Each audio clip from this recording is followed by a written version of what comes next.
What's going on, guys? The Comics Kid 2099 here. Welcome to day 58 of the 365-day graphic novel review challenge. Today, I want to talk to you about Superman Volume 1, Son of Superman.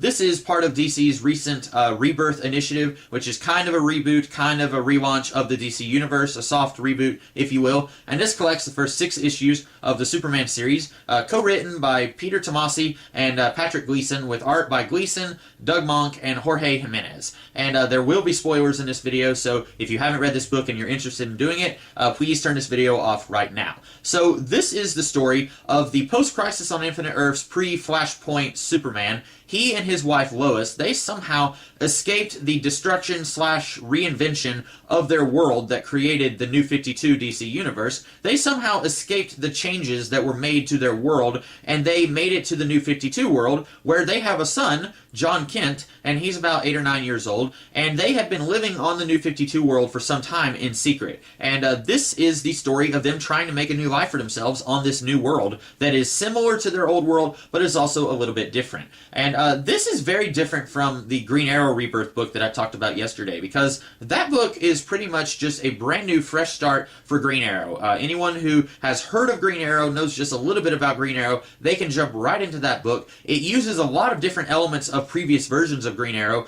but it's basically acting like this is the beginning of Green Arrow for all intents and purposes. This acknowledges a lot of the previous Superman stuff, but it is still a really good jumping on point if you haven't read any of the pre-Flashpoint Superman or any of the pre-Rebirth Superman. If you haven't read any of that, this is still a really good jumping on point. It does use a lot of that history in this story, but it takes you along for the ride and it holds your hand while you're going. It doesn't just throw you in the deep end of the pool and expect you to know how to swim. It tells you what it needs to tell you, and then it tells the story that it wants to tell. And it does a very good job of doing that. And the premise of this book is very similar to something that was tossed around a little bit around the time of Crisis on Infinite Earths. Chris Claremont, who wrote the X-Men for 16 years, he was talking to Marv Wolfman, who was the author of Crisis on Infinite Earths, one of the authors, and he was saying that what he should have done was kill the Earth 1 Superman in Crisis on Infinite Earths, and then keep the Earth 2 Superman alive, and then say, okay, Earth 2 Superman actually uses makeup to make himself look older, so then he wipes away all that makeup and says, okay,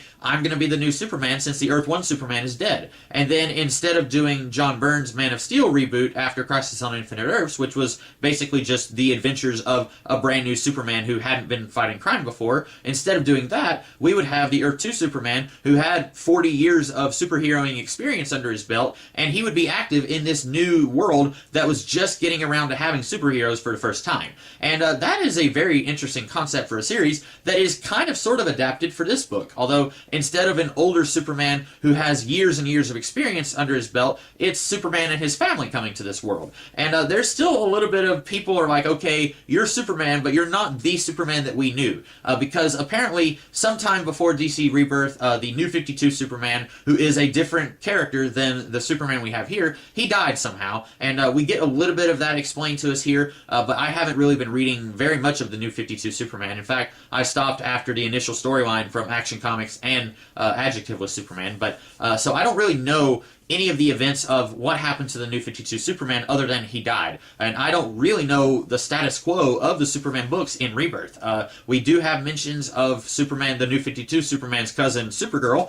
She's apparently still alive, but I don't know where she is. I don't know what happened to the New 52 version of Lois Lane, because the Lois Lane that we have here, she is also the one from Post-Crisis on Infinite Earths pre-Flashpoint. So I don't know if there's 2 Lois Lanes active on this world.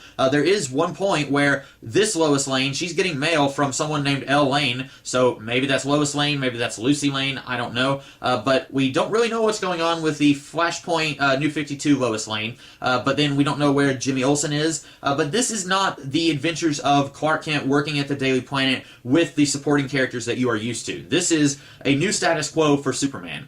He's active in the DC Universe, but this is primarily, as I can tell, this is going to be the adventures of Superman and his family, whereas the other Superman books are probably going to be a little closer to the status quo that most people are familiar with Jimmy Olsen and the Daily Planet and stuff like that. I'm assuming. Maybe they're not even going to be using the Daily Planet anymore, since I'm guessing Clark Kent is officially dead in this world, because this Superman and this Lois Lane, they're actually using the name Smith in this world. They're not even using the last name of Kent anymore. They're trying to completely forge new identities for themselves. But I really, really love this book.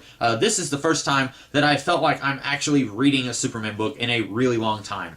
Probably since All-Star Superman. That might be a little longer ago than what I'm thinking. I'm sure there's some more recent Superman books out there that are really good Superman books, but with the New 52, I hate to say it, but I really love George Perez, I really love Grant Morrison, but I did not care for the Superman of the New 52. Just none of it was really working for me, and this really feels like a return to that kind of awesome, just wholesome, really great Superman stuff that has been missing from my life for so long. And yes, it's a very different kind of Superman story than what you're used to. Superman is a father figure here. He is not just a lone Boy Scout who's trying to get with Lois Lane, who doesn't know that he's Superman. It's not that kind of story. It's a very different kind of story, but it's still a very familiar kind of Superman. And I'm just really, really excited to have the Superman that I fell in love with back in comic books. And I am really looking forward to more from this series. I really fell in love with Patrick Gleason's storytelling capabilities when he was doing the Damian Wayne solo series a little while back. And I'm just really happy to see that he and Peter Tomasi, that they have really found their groove here on the Superman book. And I'm very eager to read the other Superman books. I hope that they are as interesting and as well told as this one is. But at the very least, even if the others aren't very good, this one is very solid. And I highly recommend this to anybody who is looking to get into Superman, maybe has been looking for a fresh jumping on point for Superman for a really long time. This is definitely that. So that's about all that I have to say about this Superman book. I hope that you guys liked this video. If you did, be sure to like, share, comment, and subscribe, and I will be back tomorrow with a different kind of video. In the meantime, you guys have a great rest of the day. Catch you later.